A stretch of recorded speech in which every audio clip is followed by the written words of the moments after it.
ગુજરાત એટીએસે પકડેલા આતંકીને સાબરમતી જેલમાં અન્ય 3 કેદીઓએ ધોઈ નાખ્યો. ગંભીર ઈજા થતા હોસ્પિટલ લઈ જવામાં આવ્યો. 9 નવેમ્બર 2025ના રોજ ગુજરાત એટીએસે પકડેલા આઈએસઆઈએસના 3 આતંકીને સાબરમતી જેલમાં કાચા કામના કેદી તરીકે રાખવામાં આવ્યા છે. જ્યાં આતંકી અહેમદ સૈયદને 3 અન્ય કેદી સાથે માથાકૂટ થતા તેમણે અહેમદ સૈયદને માર માર્યો હતો. મારામારીના બનાવને લઈને જેલમાં પહોંચેલી પોલીસે તપાસ શરૂ કરી છે.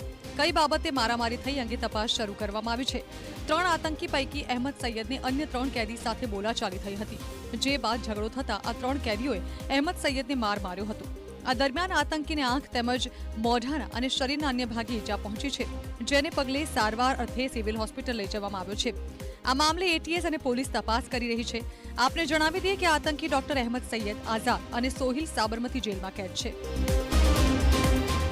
બોલાચાલી થતા જે 3 જેટલા જે કાચા કામના કેદીઓ છે જેલની અંદર, તેઓએ માર મારેલા છે. માર મારવામાં એમને આંખની બાજુમાં વાગેલાનું જણાઈ આવેલ છે. 3 આરોપીઓ છે કે જેમણે માર્યું છે એમના હાથમાં વીંટી પહેરેલી હોય અને એમની વીંટી પેલાને આંખે વાગી હોય એવું અમને પ્રાથમિક રીતે મળેલું છે. ડૉક્ટરનું સર્ટિફિકેટ આવે